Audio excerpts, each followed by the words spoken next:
Simply Piano is currently the most downloaded piano learning app in the world, promising to turn screen time into a real physical skill right from your own home. But in a market flooded with digital tools, does it actually live up to that massive popularity? Well, I spent months testing its latest features to see if it truly delivers. So today, I'm going to walk you through how the tech actually works, how the experience differs for kids versus adults, and a few reality checks that you're going to need to know before you sign up, as well as the full breakdown of the Simply ecosystem to help you decide if it's the right fit for your own home. All right, so let's talk about how the app actually feels. And before you ever strike a key, the onboarding process tries to solve the "where do I start" problem. When you first open the app, it puts you through a whole series of questions about your goals and experience. This is not just fluff. It actually dictates whether the app treats you like a student in a classroom or someone looking to jam on weekends. It's also trying to place you perfectly across its difficulty levels. There's a bunch of them ranging from absolute beginner to pre-advanced. Unlike trying to learn from passive YouTube video tutorials, where it's incredibly hard to tell if you're even doing it right, Simply provides an instant, real-time feedback mechanism. It listens to you play so you can fix your mistakes on the spot. Gives you this highly structured learning experience that combines core musical concepts with theory and chords. And on a technical level, the whole magic of the app is the acoustic sensors. It uses your device's microphone to listen to you play. In a quiet room, it's impressively responsive. You hit a C, the note on the screen turns blue instantly. However, I have seen plenty of feedback from users in busier households, think, barking dogs, TV in the next room, where the mic can get a little confused. But what surprised me is how much of a difference a MIDI connection actually makes. If you have a digital keyboard, plug it directly into your tablet using a standard MIDI to USB cable, and if you're on an iPad that doesn't have a USB-C port, a camera connection kit. I tried it this way, and the lag disappeared entirely. The note detection became 100% accurate.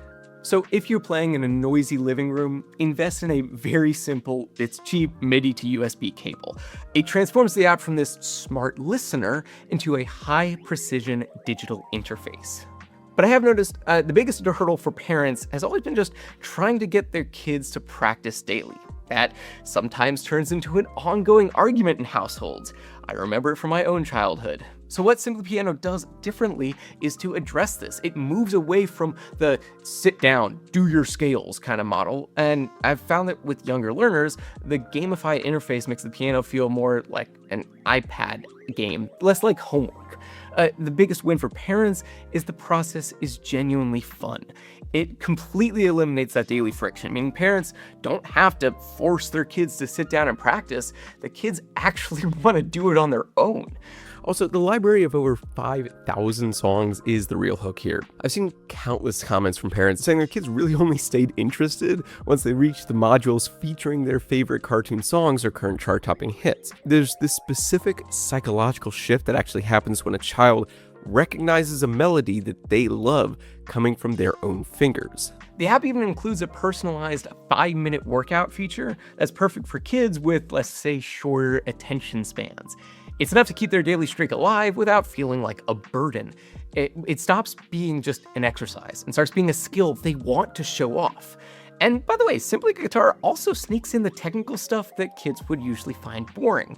Sheet music, rhythm, it works in around these fun songs. It's what some call stealth learning. You're so focused on hitting the notes for the song that you love that you don't realize you're actually mastering sight reading. So if you have a kid who gets bored easily, steer them toward the play section immediately. Let them find a song that they love first. The motivation to learn the notes, that'll all follow naturally. The setup also allows kids to learn completely independently, but it's also highly flexible. It works just as well as a standalone tool from within the app, or as an engaging way for a kid to handle their independent practice time between sessions with a teacher. Now, for adults, on the other hand, the experience is less about games and more about mental clarity. One feature that consistently surprised me was how the app moves at your specific pace. In traditional sheet music, the tempo is going to keep moving, whether you're ready or not. In this app, it literally pauses the music and waits for you to find the right key before the screen moves forward. And this removes that performance anxiety that leads adults to quit. speaking again from experience, you can take 5 minutes at the end of a long workday to jump on a personalized 5-minute workout and feel the sense of accomplishment without the pressure of a ticking metronome. Now, once you get past the essentials, you have to choose a path. There's the Soloist or the Chords. The Soloist, that's for those who want that traditional feeling. It'll dive deep into the classic repertoire and sight reading. It's full sheet music. The Chords is where I saw more excitement personally, just since my goal is about playing for fun and I'm not interested in performing classical pieces. It teaches you to read lead sheets so you can eventually play along with a band or sing while you play. And on top of the standard courses, the play section I mentioned before, it gives you access to thousands of digital sheet music titles for well-known songs where you can practice at your own adapted pace while still getting interactive feedback. So for busy professionals, don't feel like you have to do a full hour or you didn't do anything. The 5-minute lessons are by far the best way to keep your skills sharp without burning out. Now, no review will be complete without talking about limitations, and while the app is incredible at telling you what note to hit and when to hit it, it currently has no way of seeing how you're hitting it. Like, without a physical guide, it's easy to develop claw hands or poor posture. There's also no feedback on dynamics, which is the soul of piano playing that involves how softly or loudly you want to press the keys. I've seen a lot of posts on forums mention that after like a year or two, they felt like they needed a human eye to help with the finer nuances of technique. So I'd recommend using the app for what it's best at. It builds habits and learns notes. But consider a few check-ins with a pro along the way if you start feeling like stiff in your playing. Now, let's talk about pricing for a second, because currently the individual plan sits around $18 a month, but the family plan is around $24. And if you choose to pay for the whole year, the prices get even better. The individual would be $170 annually, and the family plan closer to $210.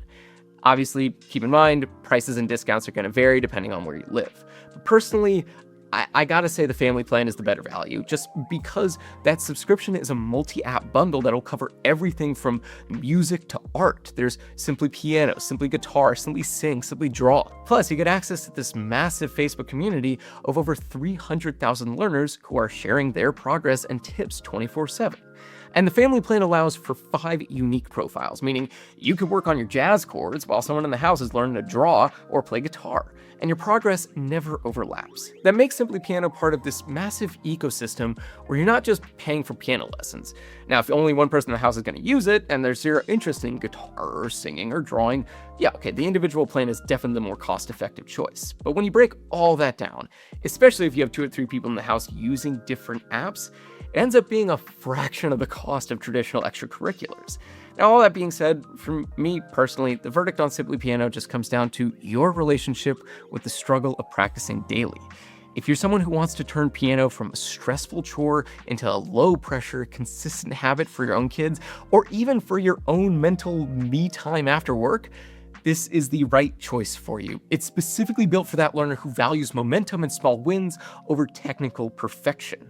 And the one thing that will make or break this decision is your long-term goal. If you're looking for a supplemental tool to make your practice sessions more engaging between sessions with the teacher, perfect, 10 out of 10, definitely. If you're aiming for high-level classical performance, or you need strict correction on your hand posture and technique, I mean, you're gonna eventually hit a ceiling with any app. On the other hand, if your priority is fun, affordable ways to actually start playing the songs you love today, the Simply Family Plan is arguably the best value I've seen for the price. Again, I've left an affiliate link in the description if you want to check out Simply Piano for yourself. Like I said, it doesn't cost you anything extra, but using that link does help support the channel. If you found this helpful, please give it a thumbs up, and if you got any questions at all, drop those down in the comments. Thank you so much for watching. Good luck with your practice, and I'll look forward to seeing you in the next video.